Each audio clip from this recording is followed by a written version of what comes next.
The mid-range chapters can defend it, so we thought.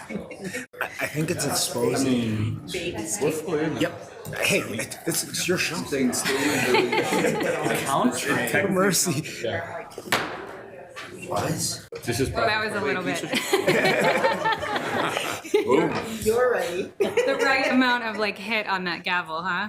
I call to order the May 2024 meeting of the Audit and Compliance Committee of the University of Minnesota Board of Regents. Good morning, everyone. Morning. Thanks for those who are joining us via live stream video and those attending in the boardroom or via Zoom. Let me start by welcoming our student representatives for today. Taiwo Arimo is not quite here yet. Okay. Ava Waco and Nico Vasilopoulos. Did I get that? You're good. Okay. From the Twin Cities campus. I would also like to welcome Chair Farnsworth, who is joining us today via Zoom.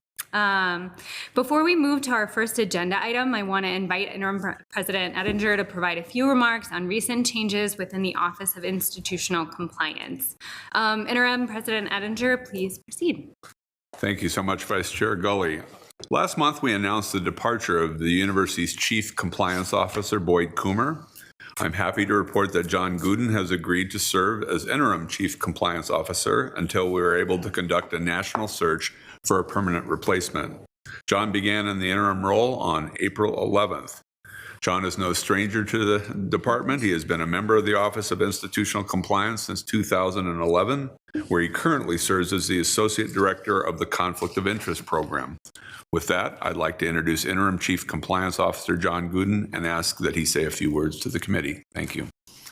Thank you, President Ettinger, Chair Gully, Audit and Compliance Committee. It's a pleasure to be here today, joining my colleague Seth Beckert as he gives the presentation. We've got a great team in the office, and so we'll continue to do good work for the university. Very good. So this morning, the overview of we're going to start with the overview of the university's approach to privacy compliance with our compliance officer, Seth Beckert. Thank you, Interim President Ettinger. Let's move to this first item of business this morning. This item is to approach the university, or to discuss the university's approach to privacy compliance and management. So we will pass it to to Compliance Officer Seth Beckert, but first, Chief Auditor Galswick, would you like to make a few opening remarks? Yeah, thank you, Chair Gully. So before turning it over to Compliance Officer Beckert, I want to clarify this presentation is not a discussion of information security or the university's response to data breaches, though that information is covered in closed meetings as allowed by Minnesota statute in order to protect information security.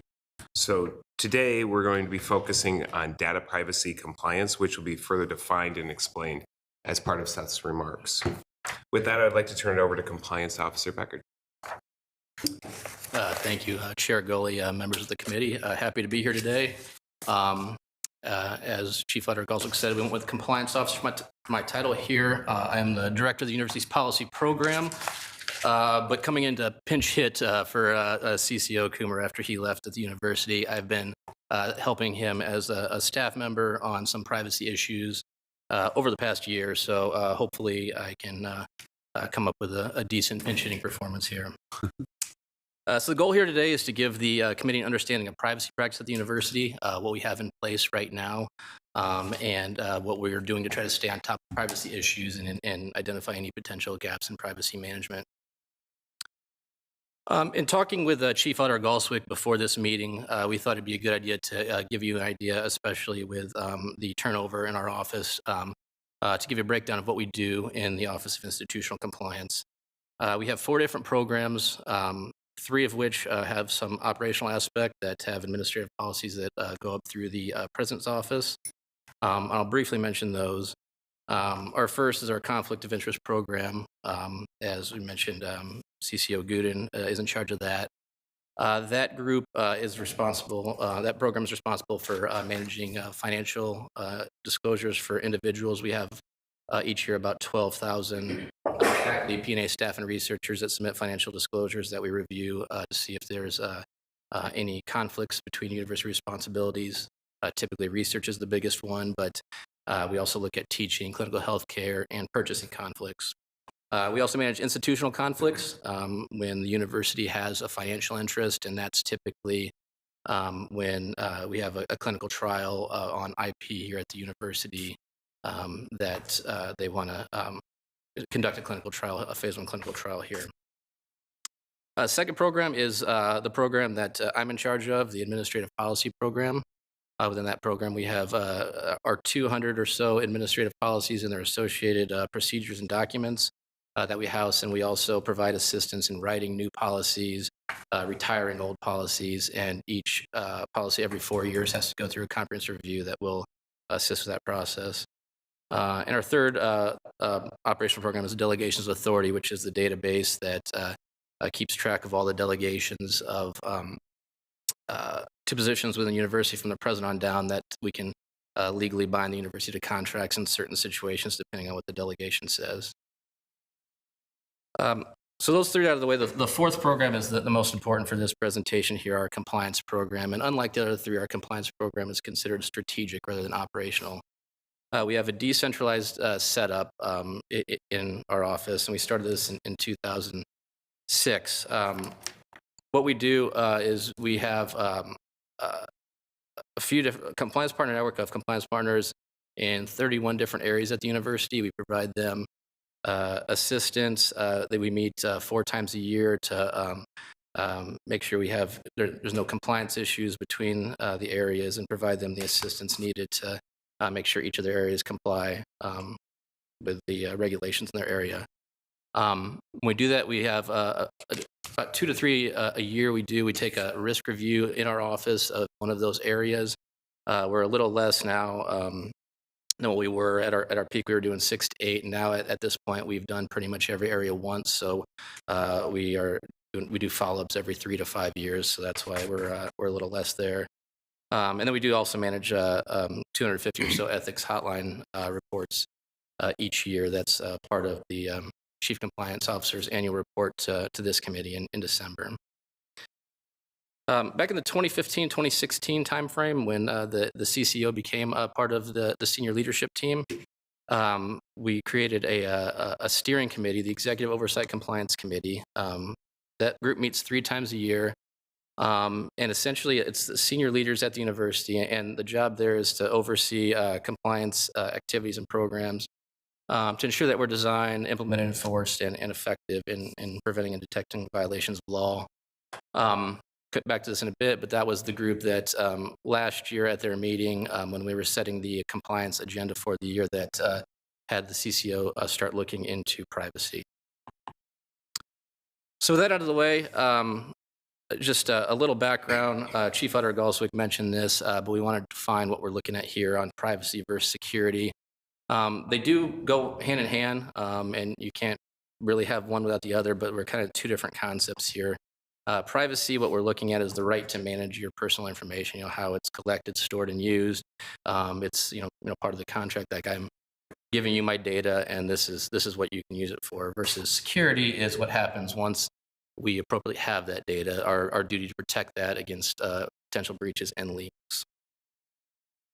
And as we mentioned, we're looking strictly at privacy here. Information security within OIT has responsibility for oversight of the data security policies. What we're looking at here in privacy are key points on the data we're collecting from students, research participants, vendors, employees. What should we be allowed to collect in the first place?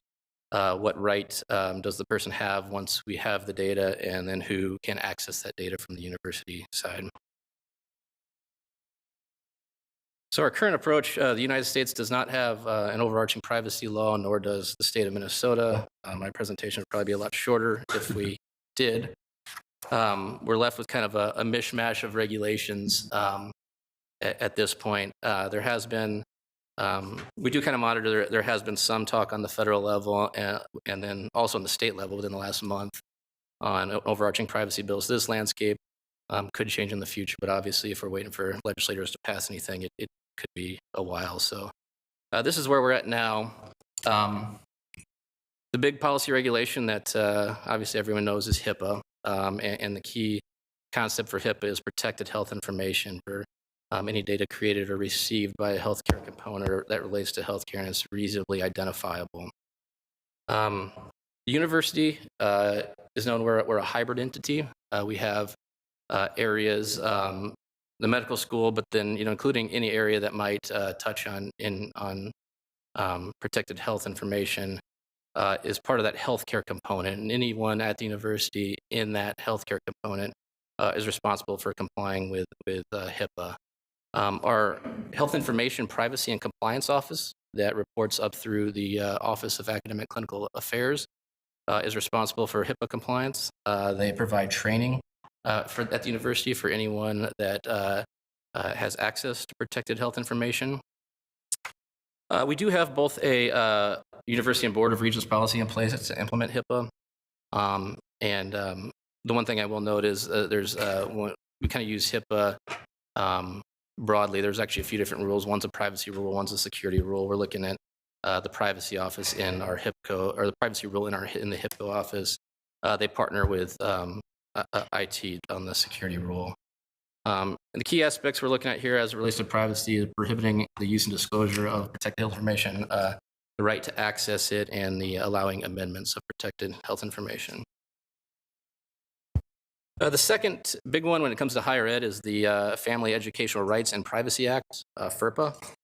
And this has to do with student education records. It's similar to HIPAA in that we have both a Board of Regents and administrative policy in place. And this regulation provides students records around accessing, amending, and disclosure of their educational records. Academic Support Resources in the Provost Office handles all the FERPA issues. They provide training for those that handle student records as part of their daily work. And then they also provide a lot of resources for professors that may run into educational record issues. The third one I want to mention is not a regulation per se. It's the Payment Card Industry Data Security Standard. It is a standard that pretty much every reputable handler of credit card data follows. We do have an administrative policy that says we follow these standards, and what they are is it consists of 12 standards. Primarily are focused on information security, but we do mention it here because there is a privacy aspect that sort of overlap I talked about. There's one of the standards is who can access the data, trying to keep access to payment card data as minimal as possible. And then two, on what data are we allowed to store? Our general standard is that you need to show a business need to store any payment card data. And PCI DSS compliance goes up through the controller's office. A few other ones to briefly mention. Obviously, we're a public institution, so the Minnesota Government Data Practices Act applies to government data and what's public, private, and confidential. Requests for those data go through the General Counsel's Data Access and Privacy Office. There's another act called the Graham-Leach-Bliley Act. It's very similar to FERPA, but it applies to tuition records. There's some overlap, obviously, with education and tuition records. That does have some security standards in that act for privacy purposes. General rule is if we're in compliance with FERPA, we're also in compliance with the GLBA as well. So not really any new standards there. And then finally, I'll mention on the international front, that's becoming an issue, a bigger issue as time goes on. The most famous of these is the European Union has the General Data Protection Regulation, GDPR. And that regulation applies to any data for anybody in the EU.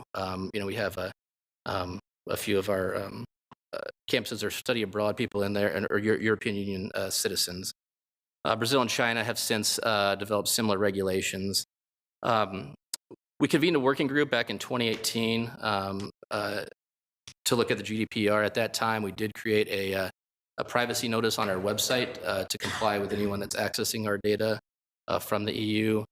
But as far as issues that come in, a lot of, like research data that we want to use that came out of the EU, those questions at this point are being answered on an ad hoc basis by General Counsel or the Research Integrity and Compliance Office, which is where export controls is handled.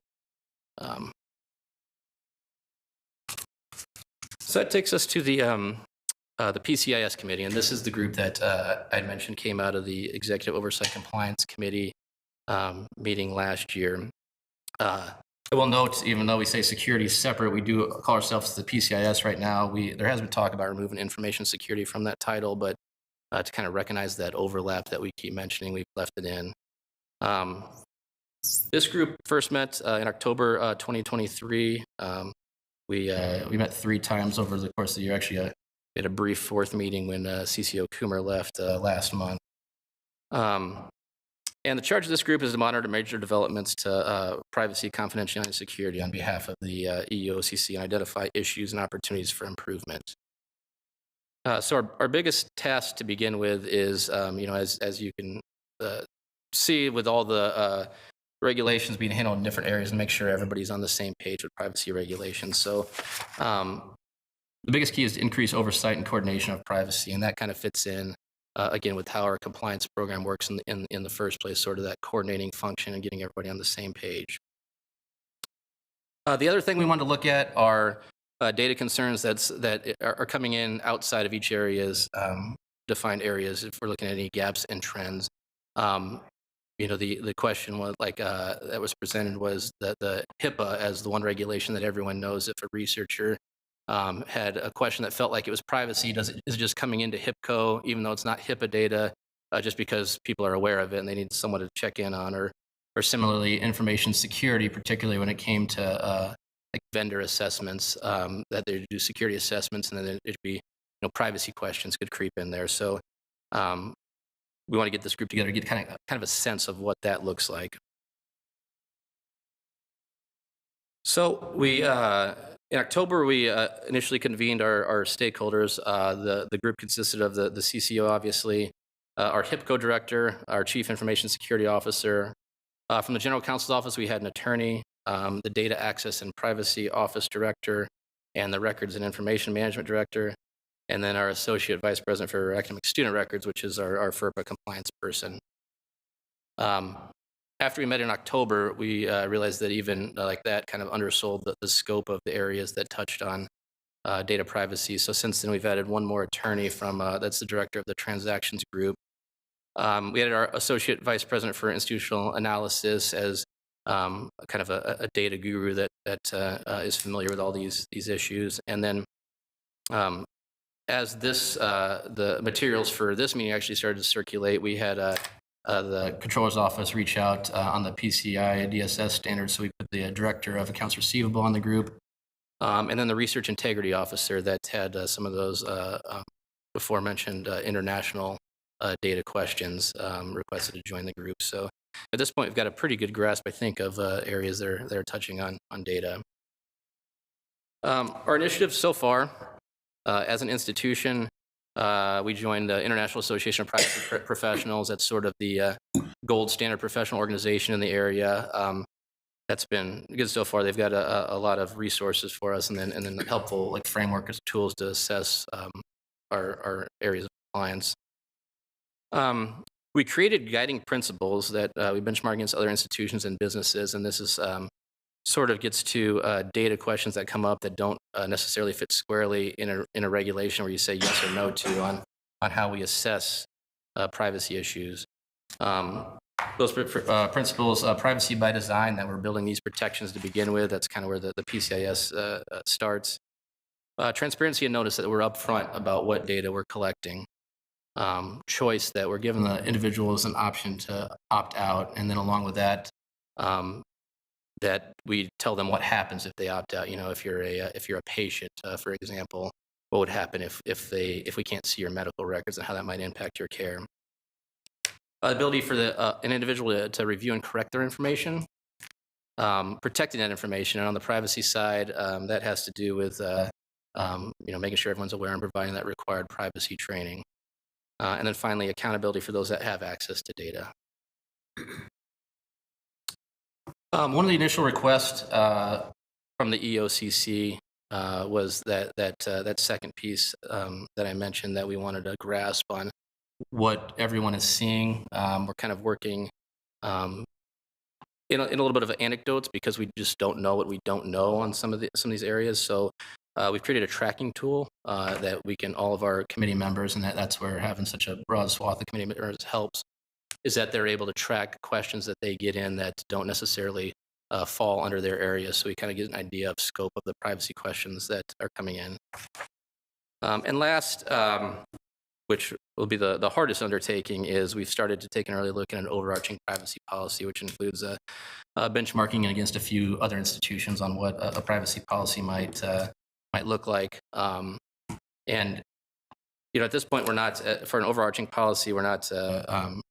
It's a pretty new thing. A few universities have started looking into it. Actually, just came back from a conference where the University of California was talking about their struggle in creating a overarching privacy policy. So we're certainly, at the least, we found in comfort in other universities being in the same place that we were.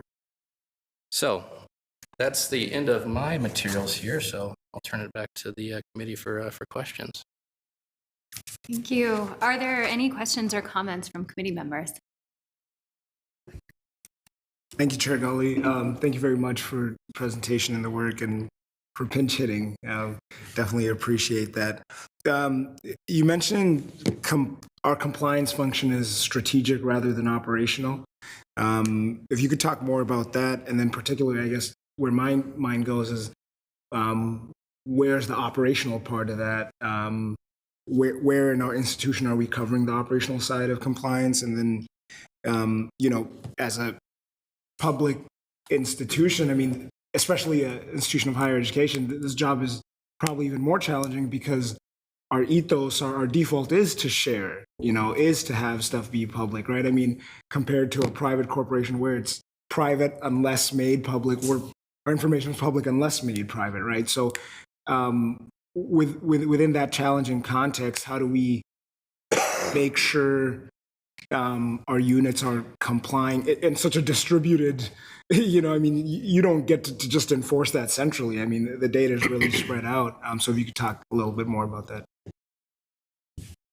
All right, yeah, Regent, or Chair Gully, Regent Kenyatta, thanks. I guess for the CCO, the compliance, since that kind of touches a little more on the CCO role, I'll turn it over to John to respond. And so as Seth described, we have 4 programs in our office that we have operational responsibility for. And then we work strategically with all the experts across the university in the various areas. I mean, we can't, with our 7 staff, be experts in environmental health and safety, for example. So that's how we work the compliance program, is rely on those subject matter experts throughout the university in the various areas to be on top of the laws and regulations that apply to their areas and cover the university. And we bring everybody together through, I think we meet 3 times a year with our compliance partners. And then we also work with the executive oversight compliance committee to get the top leadership in the university to weigh in on compliance issues. So that's our framework. Thanks. Other questions? Thank you. Sorry, thanks, Vice Chair Gully. Thanks for the presentation. I just had a quick question about this. I guess, and maybe there's not really an answer, but I'm as you are doing this work, are you seeing opportunities for sort of increasing the way that we do work across the system to on privacy matters? And then I guess I'm also trying to understand, is the focus more on compliance with regulations, or are we trying to figure out where to innovate? Or maybe it's both, right? I'm just trying to understand, in the work of that committee, what can we expect? Yeah. Yeah, Chair Gully, Regent Tower, that's a great question. So as far, I guess on the second question, the compliance versus innovation, I mean, that's, I'm probably at this point with the new CCO eventually coming in, a new president, that'll probably be a decision for them because it's, yeah, there is that question with, obviously with the various regulations we're in a position to comply with them. but there's kind of two values in innovating. One being show that kind of we care about data, and two, like I said, eventually regulations will come down. So to be in a position to look at that, and then as far as your first question, I think at this point we're still collecting data on what we any areas that we might need to put in resources. It's kind of like I guess it's a chicken and egg thing. We don't want to put all these resources in place and then we find out that we have when we start tracking all these questions that we probably could have handled it with what we have right now.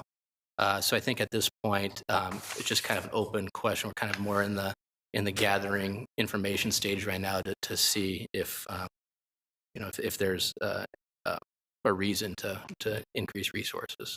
Does that answer your question? Yeah, thank you. Student Representative Waco. Thank you, Vice Chair Gully, and presenters. Thank you so much for presenting. My question is with the committee, and as you guys are developing these new privacy policies, what is the scope of student involvement in terms of like how their information is going to be handled, as well as like the privacy aspect about that? Sure. Chair Gully, Student Representative Waco. Yeah, that's a great question. We did talk about at this committee. So when we do, or if we go down the route of eventual policy, that was one of the groups that we identified as involving students as far as the consultation. So any policy that's this big will have faculty. It'll be a pretty large undertaking as far as consultation, but that was specifically one of the groups that will reach out to the student groups to be involved, because that's obviously a big area of our university that collect data. If I could do a follow-up, do you guys have any ideas right now of how you would disperse that the scope of student involvement, or like ask students how they feel comfortable with their information being solved, and as well with the tracking tool, how that would be again dispersed towards the student body? Sure. Chair Gully, Student Representative Waco. Yeah, that's at this point. I'm definitely something to consider. I haven't given that any strong thought at this point. I don't know we're at a point where we have much to consult. That the tracking tool is what we're actually on that one, what we're more looking at what we see. We're not necessarily looking at like the answers we're given. So it's not like I wouldn't say it's an issue where we're coming down a certain way on any of these questions at this point that we want to consult. It's more we're just trying to get a sense of it, and then at that point later down the road is when we start engaging with the different groups. Thank you. Thank you. Other questions? I just have one. I noticed in the presentation that it said federal sentencing guidelines, and I didn't hear you address it. If you did, can you say more about what that means? Oh, sure. So it's the federal sentencing guidelines are 7 guidelines for a highly effective compliance program. Great. That we try to monitor for. Yeah, that's kind of I apologize. I should have addressed it, but it's sort of just the the gold standard in creating a compliance program comes from the federal sentencing guidelines. Great, thank you. Other questions? Okay. Well, thank you so much, presenters. Really appreciate you being here and your great presentation and all the questions that we were able to answer. So thank you so much. Thank you. With that, we will move to our second item. Our second item is an update on the university's Enterprise Risk Management Program. And here to walk us through the progress report are Assistant Vice President Catherine Bonison and Senior Manager Matt Ryerson from Baker Tilly. Assistant Vice President Bonison, would you like to start us off on this item? Yes, thank you, Vice Chair Gully, members of the board. It's nice to be here today. And I just want to check in that Matt can hear us, because he is, there he is. And so we're really grateful for Baker Tilly's support on this presentation and the work that they've done to date. With that, I will launch right in. And thank you for having me back. I feel like I am grateful to be here and get the time to talk about this important program. So quickly today, we'll talk about where we are in our work plan for 23-24 for the Enterprise Risk Management Program, how far we've gotten in our risk analysis process, and the 3 risks that we selected: crisis response, facilities, and leadership. Emerging risks, which we'll have our friend from Baker Tilly speak to, and then next steps. So we try to anchor these conversations every time of sort of the why we're here with ERM. So again, it was launched in 2022 as a method to holistically review risk across the system and to better support the university's strategic plan. We hired Baker Tilly in 2022 as well to help us establish the institutional risk profile, which we'll take a look at in a minute, which we reviewed last year. We had some conversation around where the program should be homed, and it is homed in health, safety, and risk management. It also reports up here to the Audit and Finance Committee from an executive standpoint, and then we're also grateful for the time of the Executive Oversight Compliance Committee, which we just heard from our friends in the Compliance Office. They provide us time as well. And just to note that over 75% of the Big Ten universities have an established ERM program, so we're trying to get there, and we're working really hard to make up and to be on track with our peers. So just a quick overview of our work plan for the 23-24 year. Most items are in progress. Some are complete. The work that we'll talk about today is really around the risk analysis with the 3 initial risks that were selected. One item that will be coming up bless you, this summer will be to review our risk profile and to update that profile. And we're not going to do a full update where we throw out the original work and say, gosh, what do we want to do next? It'll really be more of, does this make sense? Should these risks maybe be adjusted slightly, or are we missing anything large? Because our group has determined it would be really hard to make progress if every year we sort of restarted with a whole new profile. So this was our initial institutional risk profile, which again, a lot of credit to Baker Tilly for helping us develop this, which we reviewed last summer. The items in blue are the items that we're talking about today. One question we had for the board for this committee is to consider any of these items that you would really advocate for next year's sort of deep dive on risks. So the process, again, being that this is a new program, everything we do is sort of like, okay, how do we do this? What's the best way to do this for an institution this large with 5 campuses to be as inclusive as possible, but also in doing it in a reasonable amount of time with the 2 FTEs that we have? So the process we identified was to gather data that already exists as much as possible, use peer institutions, the work of our other Big Ten partners. In some cases, there are past events or after action reports we could pull from. A lot of the work we did was to interview and just talk with subject matter experts, again, across the 5 campuses. And we would ask questions like, what could go wrong? How do we compare with our peers? Which risks keep you up at night? What are your highest priorities? And what would this risk maybe look like for you in 3 to 5 years? So general questions like that. So that was our process. So it's qualitative and quantitative. We try to use as much resources as already exists and not try to task people to produce more information. So when we talk about these 3 risks that we reviewed this year, the crisis response, leadership, and facilities, I just thought it was helpful to just provide my overall, what I took from sitting through these interviews, these themes that were just across all 3 of these. And the one that was really, and I don't think any of this will be a surprise to anyone on this committee, but I just have to say it, was the strength was over and over. We heard in every interview that the biggest strength for the university was the dedication, resiliency, and capability of our employees. And that no matter how bad or how big a challenge was, that people stepped up and they figured it out. And I just thought, I mean, you just heard it over and over again. And so it was really powerful, and I wanted to bring that up to the group. The risk that we heard consistently was our decentralized nature allows for a lot of variability, right? And so you'd ask one group what they did here, and you'd hear something great. You'd ask another group, and they would say, gosh, I've never thought about that. And this is not for lack of concern. It was just a lot of variability. The observation that we had from doing these interviews, and I will say Nate, who's our manager of ERM, he and I probably talked to 35 people at a minimum, was just the have and have-nots, right? And some people really knew, had a great grasp of whatever the issue was in front of them, and some people said, wow, I'd really love to do more if I had more time. The best piece, and again, coming from the health safety side and risk management, I mean, EHS, people don't get excited to talk to me a lot when we call about a compliance issue or a safety issue. People were really excited to talk about risk in their department. And in most cases, our interviews either had to be cut off or we'd say, gosh, just, if you have ideas, follow up, and they would follow up. And so there's just such high enthusiasm with these conversations. So I just wanted to share those general themes. So the first one we can jump into is crisis response. And I won't read the definition, but I left it there at the top to just ground us because this one felt so big. And so we had to really talk about what's in scope and what's out of scope. And at some point, it's kind of like doing a thesis. You have to just draw a box around it and try to move forward. And if things come up, we'll add them back in. Risk summary, in general, we felt this was a medium risk for the university. There are a lot of plans and response frameworks. They're in place.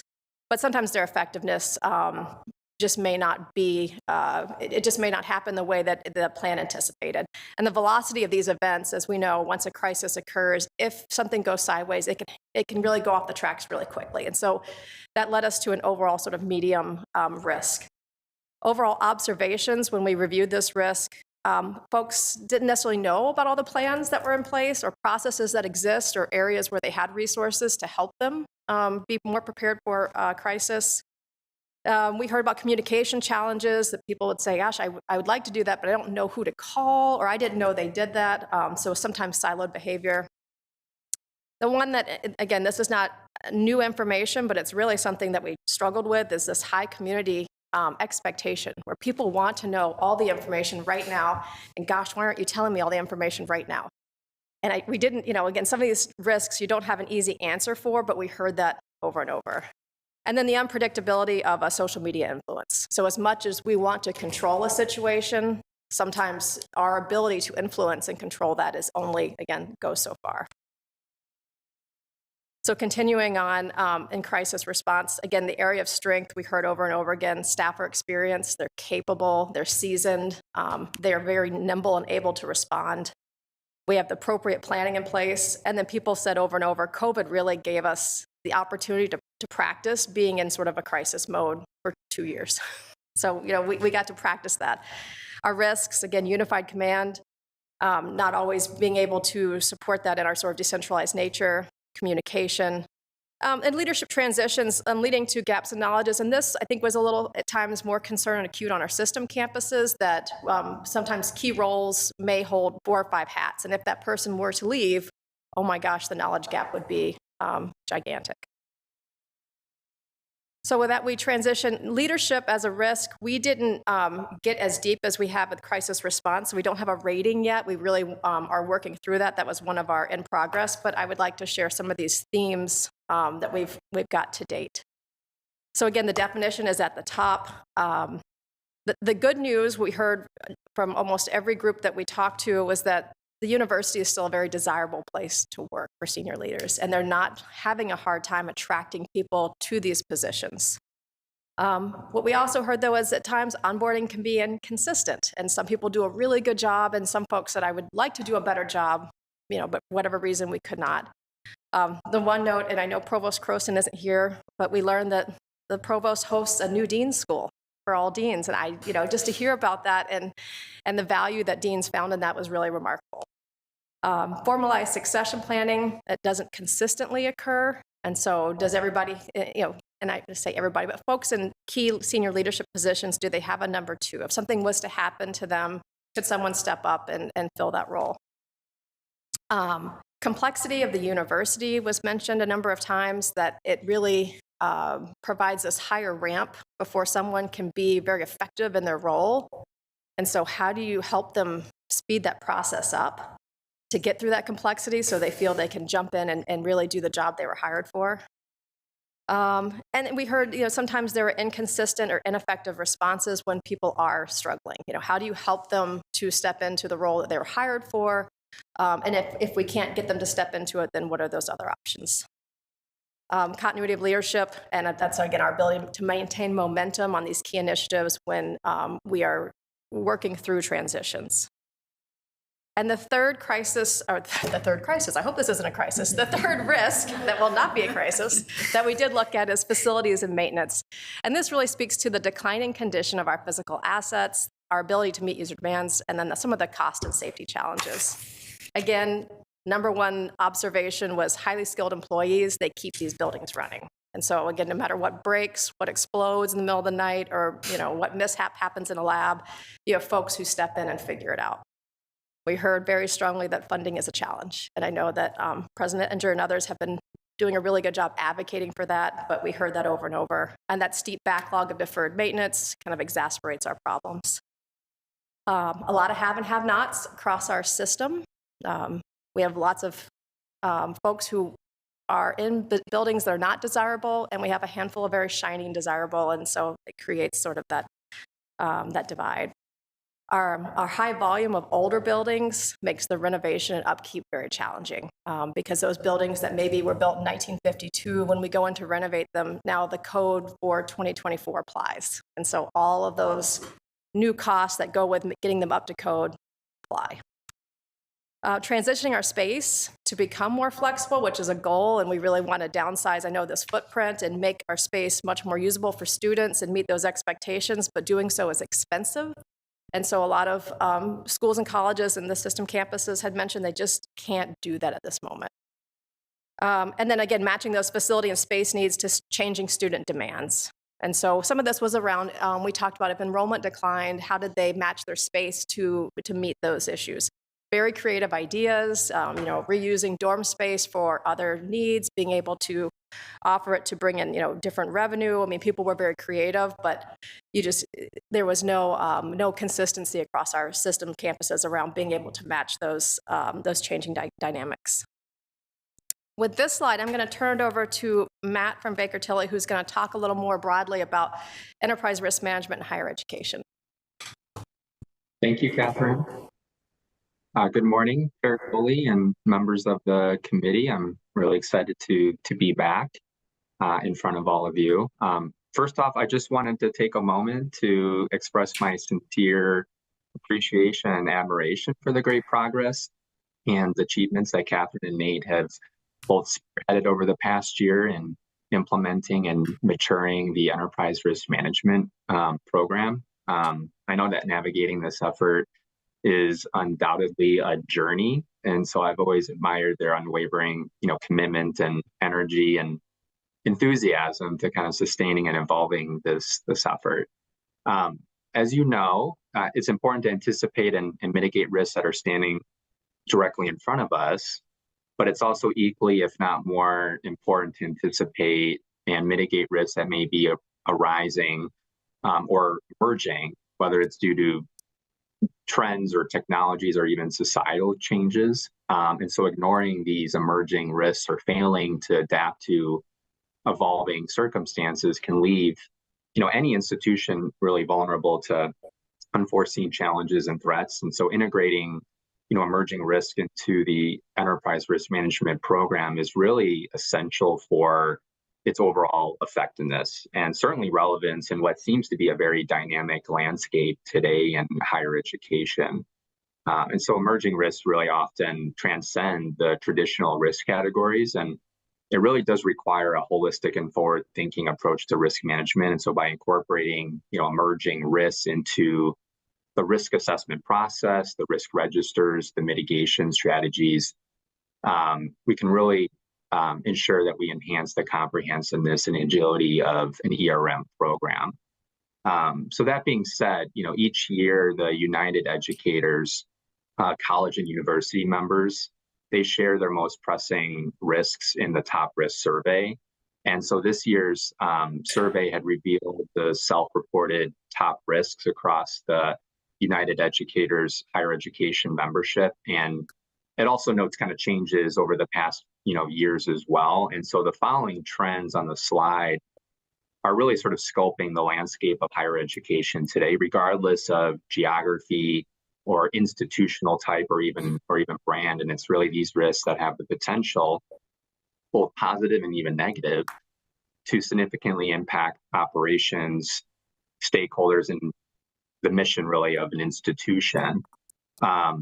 First, again, the rapid advancement of artificial intelligence and the emerging technologies present both wonderful opportunities, but also incredible challenges for an institution. And while, again, these innovations will undoubtedly enhance efficiency and research capabilities among other things, they also introduce new risks such as data privacy concerns and cybersecurity vulnerabilities. The mental health, right, and well-being of our students are the utmost importance. And we recognize that the growing prevalence of mental health challenges among students is continuing to grow. And so institutions are going to need to sort of think about how they prioritize mental health support services and foster a supportive campus environment to promote really student flourishing. We're in an era marked by skepticism and scrutiny, right? So public distrust in education institutions is a concerning trend. And so really to address this, institutions are just needing to demonstrate just greater accountability and transparency and a commitment to their core values to just rebuild that trust and strengthen the reputation as a trusted academic institution.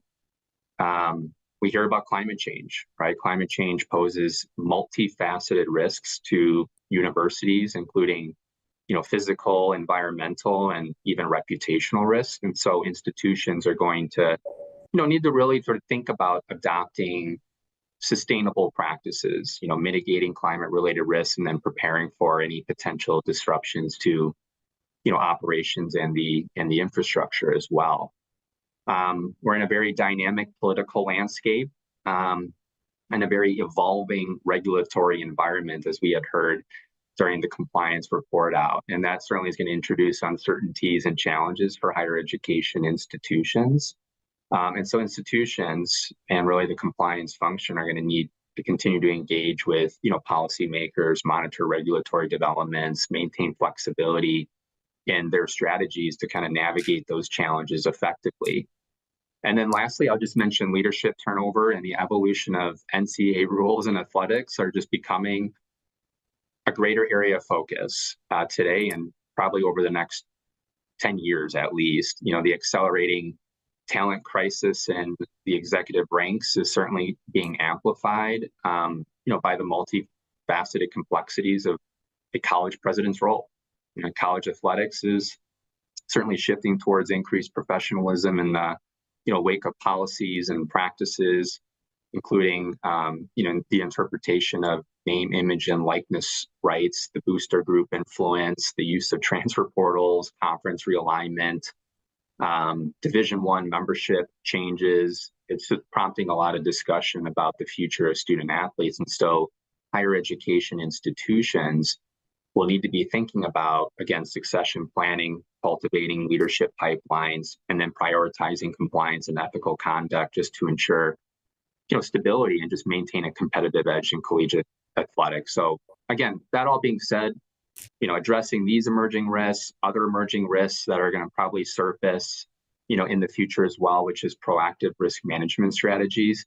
The institution can ensure that they'll be able to safeguard sort of their interests and reputation, and as well as ensure continued success in just a very dynamic environment. And so it's very clear to me, just based on working with Catherine and Nate this past year as champions of the ERM program, that they're very committed to, considering, these emerging risks as well as other emerging risks, down the road in the context of, the next refresh of the institutional risk profile and ensuring that risk management efforts just continue to remain aligned with the evolving landscape of higher education and perhaps the strategic objectives of the institution as well.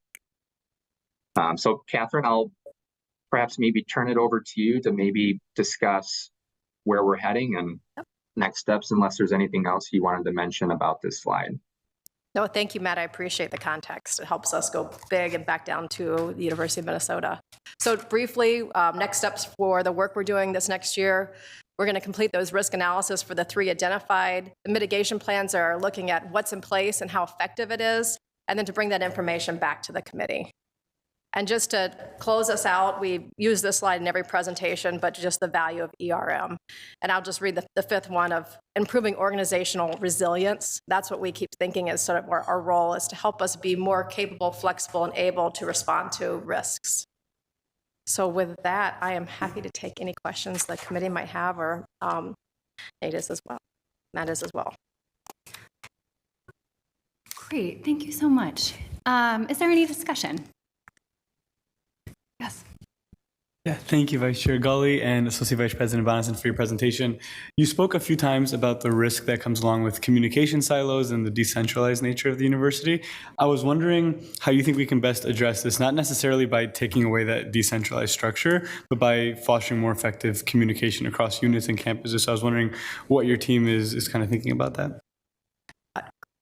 Vice Chair Gully, and I am afraid to hurt your name, and so I appreciate the question. No worries, Vasilopoulos. Thank you so much for the question. It's a great question.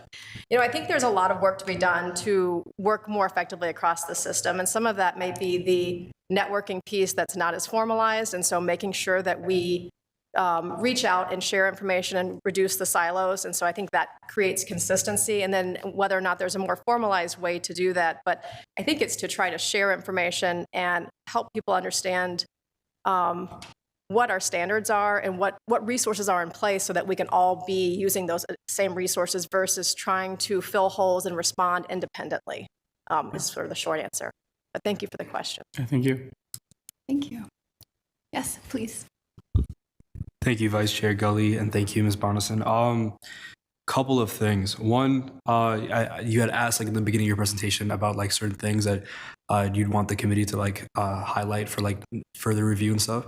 And since I am just a student representative, I'm just gonna talk about some stuff that I've heard on campus. The student experience success would be pretty cool to have more information on. Cybersecurity is a big one, as well as campus safety. Those are some big threes that I've been hearing, especially this year with the whole student body. The other thing I wanted to touch on was you had talked about like crisis response with your observations. My only question was when you were talking about the unpredictability of social media influence and the ask of like, I believe departments had a fear of like unable to control certain situations. Could you go more into that of what you meant by controlling and what situations that really entails? Vice Chair Gully, members of the committee, and great question, Student Representative Waco. So first I took studious notes of your feedback, and thank you. We love to receive feedback. To your question about crisis response, maybe the right word around social media is not to control what's going on in social media, but to control the messages that are official from the university, so that we speak with one voice versus multiple voices, which at times can contribute to conflicting information and create confusion. And so I think what we want to do is make sure that the university speaks with sort of one voice. The other social media, we just realize that there's influences which we can't control, but if we can at least make sure that we have a consistent message that provides hopefully a little lower level of chaos. Does that help? Yeah, thank you. Great. Thank you, Vice Chair Gully and AVP Bonison. My question's about the relationship of peak as it evolves with confidence in risk going down on some of these items that you've looked at. Vice Chair Gully, Regent Davenport, such a great question and such a hard question. We did hear about that quite a bit in the discussions around leadership. And there was, I will say from the interviews, there was a lot of differentiated response. And some folks said they hoped that peak would improve consistency around sort of risk compliance, because the more we centralize some of these functions that we would have, again, we all kind of drink from the same trough, we've got the same rules and regulations. But because peak is so new, there was also, to be candid, some concern of, will that really be the case? And so that was what we heard. So I think it was sort of a mixed feedback. But in general, the principles around peak should support risk compliance overall if we're having people operate from these smaller groups where they are trained the same way, they have the same expectations, the same standard operating procedures, that, again, we're all doing things sort of consistently. It's a big question, big opportunity. Yes, it is an opportunity. Thank you. I have a few questions, and I'm going to put them together because I know we have limited time. But my first question is, in these interviews, who did you talk to and how did you choose them? My second question is, how does this turn into things, and maybe you don't know the answer to this, but I'd love to know how we turn this into things that we do. So for example, we're too siloed, and I've known that for a long time. What are some action steps, or like, how do we take what you're advising and turn that into action steps? And maybe that's a better question for our administrators, or, but if you know, I really appreciate recommendations. The third thing is that I know that you had asked for recommendations on what we wanted to do a deep dive into next year. I was hoping that you would put the slide back up on the screen. And I would like to ask, and since I'm told that I'm in charge here, I think I can do this. If we would forego some of the formalities of Robert's rules for a few minutes and just have an open discussion about what we'd like to see us deep dive into next year. So I know we have limited time, so I think as much as I like being thanked over and over again, I appreciate that that's already implied and would love for us to talk about that. So thank you. Sure. And I will answer as quickly as possible. With the interviews, it wasn't a perfect equation. There's 1.5 FTEs in our group. So what we did is we picked subject matter experts. So for example, facilities, it's the building codes, facilities, capital projects, folks in schools. We tried to hit all the system campuses by at least connecting with the vice chancellor, and in other cases, maybe they're facilities folks if we could. So probably 12 to 15 people per risk. So not a perfect equation. What we did ask in every interview is, are there other people we should talk to? And try to get those names, because as we grow this program, we realize that it's a first start and then you continue to add. The second question of how do you transition these to action items, that is the next part of sort of building this risk train, is as you have these risks identified and these major areas of concern, then you say, okay, what are the current mitigation steps that are in place and are they effective? And if they're not effective, so getting back to the silo question, what do you do to make them more effective? And then that's where we go back and we work with the risk owner to try to develop those solutions. It's a long-term process. It is certainly not a, we'll have an answer for you in the next 6 months, but to get that train moving is sort of the goal right now. And I think the third one is the broader discussion, so. Yeah, thank you, Chair Gully. So to jump on to what Catherine was saying about the second step, when we think about how to move this forward, I think one of the key pieces that I know Catherine and her team are working on is trying to establish that executive sponsorship and the administrative oversight. I think that's going to be one of the key ways in which you start breaking down the silos associated with these various areas where risk can be elevated, that can be discussed at a broader level and say, how do we want to solve these issues institution-wide?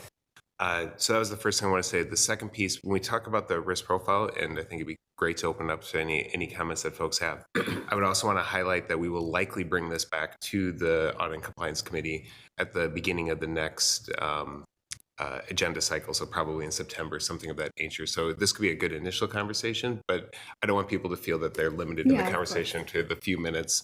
We'll have an opportunity for a broader conversation later.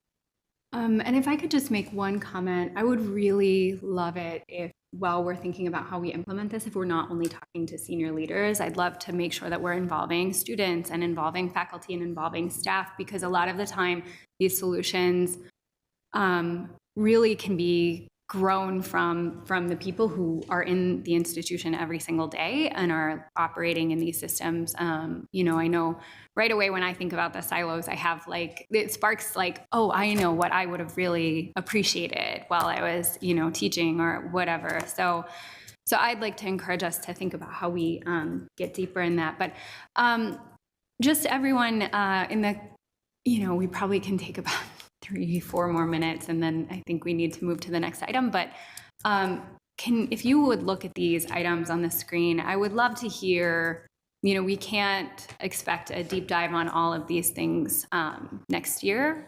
What are the things that stand out to you as being the most important?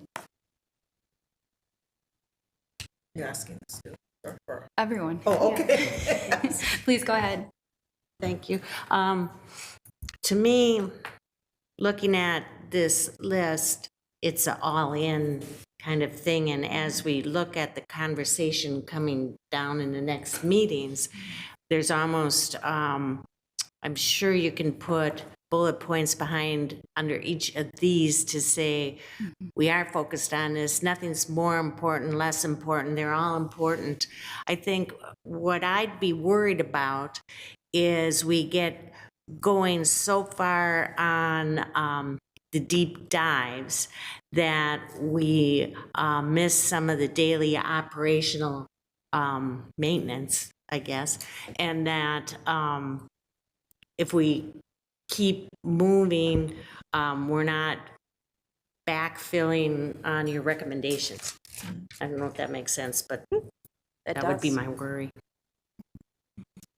I do agree. Sorry, I do agree that that these are all like very important topics and like will be an all-in type situation. But I feel like there are some that probably take a little bit more urgency in getting more information on, especially within our current climate of how students are reacting and in their everyday lives. I want to take back my cybersecurity because I know there's already been a lot of talk about cybersecurity, and maybe more so focus on strategic financial planning and budgeting, because there's been a lot of questions about how our tuition dollars are being spent, and a lot of transparency with that as well, and to see if everything is being used as effective as it can be, but also keeping my other recommendations with student experience and success and campus safety.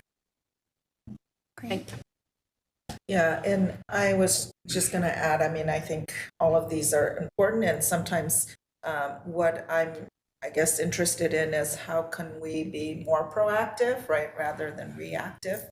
So it's really great to be doing this kind of assessment and trying to figure out where we can streamline more things or where we need to be able to kind of build up. But I think the process for hoping to us be more proactive would be really good. And then I also heard kind of, as you were doing this, you're discovering kind of other spaces, forums, platforms, processes that we might not have created or instituted, but might be more effective. And I think that's also important to pay attention to, so that if it's scalable, we are able to do that, or if we know that there's something more that, you know, because sometimes some of that doesn't just come from within the institution, but it's important for us to know about it. And so I think just caring more about that would be really helpful too.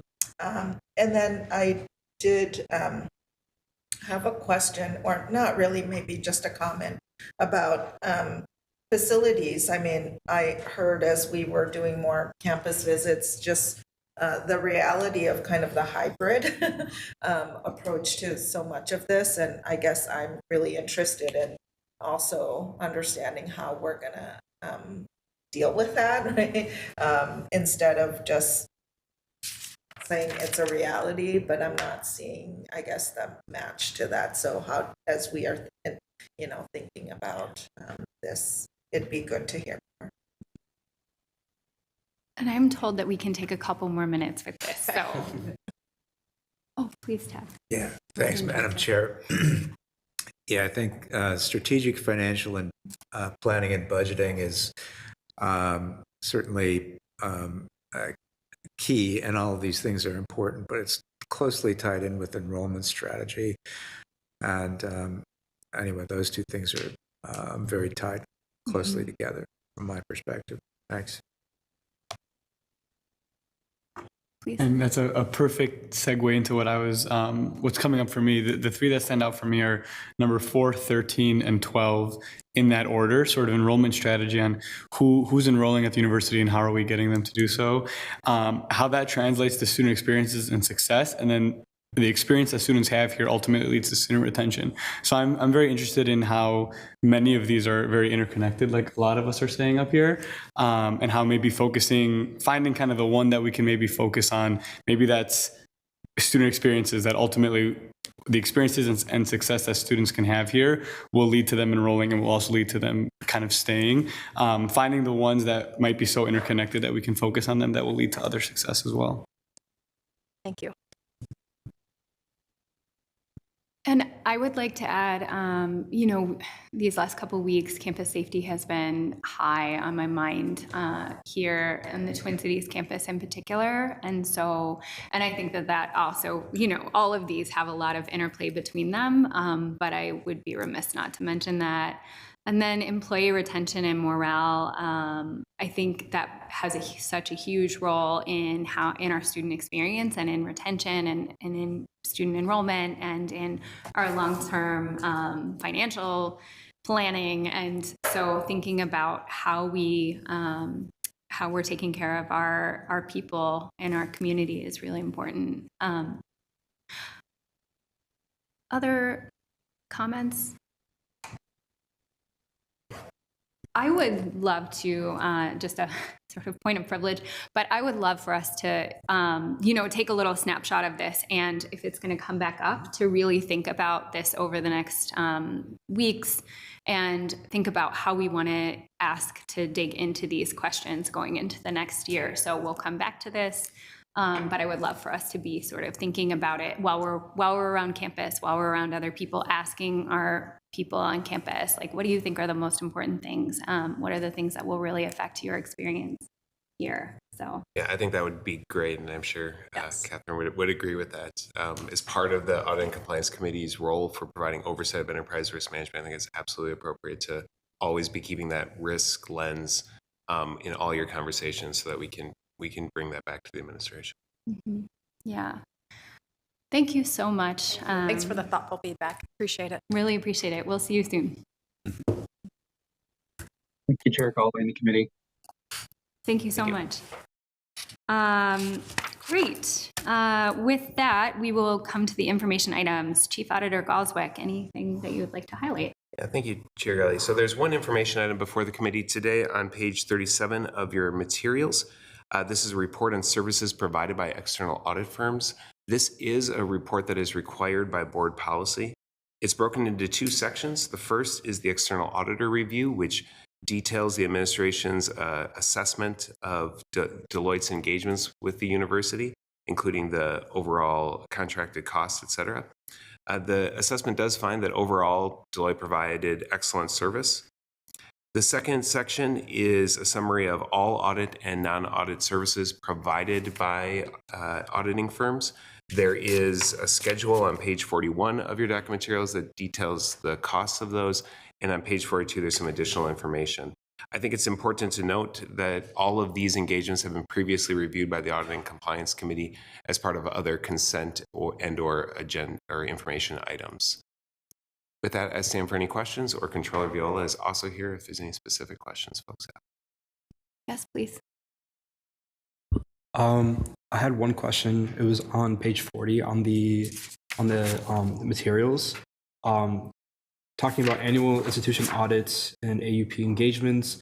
The third item, compliance audit, Federal 2 CFR 200 subpart F and MOHE. I saw that we had a contract amount of $136,000. The billed amount was $139,070. I just if I could get a little bit more information on the discrepancy between those two amounts. I am not a Carlson student, so I don't really know too much about that. Thank you, Chair Galley, Student Representative Waco. To get into the specific details, I'd have to turn it over to the Controller's office, but my assumption would be that this would be a relatively small amount of variance in the amount of time that it took in order to conduct the work. So oftentimes these contracts are set up with a base level of we're expecting this many hours. If it exceeds a certain number of hours due to the complexity or due to some of the questions that may come up as they're doing that work, normally the contract will have some flexibility within that. So that would be my expectation. Anything? Okay, I'm getting a nod, so that sounds like that's okay. Thank you. Other questions or thoughts? Okay. There being no additional business before the committee, we stand adjourned. Thank you, everyone. Thank you.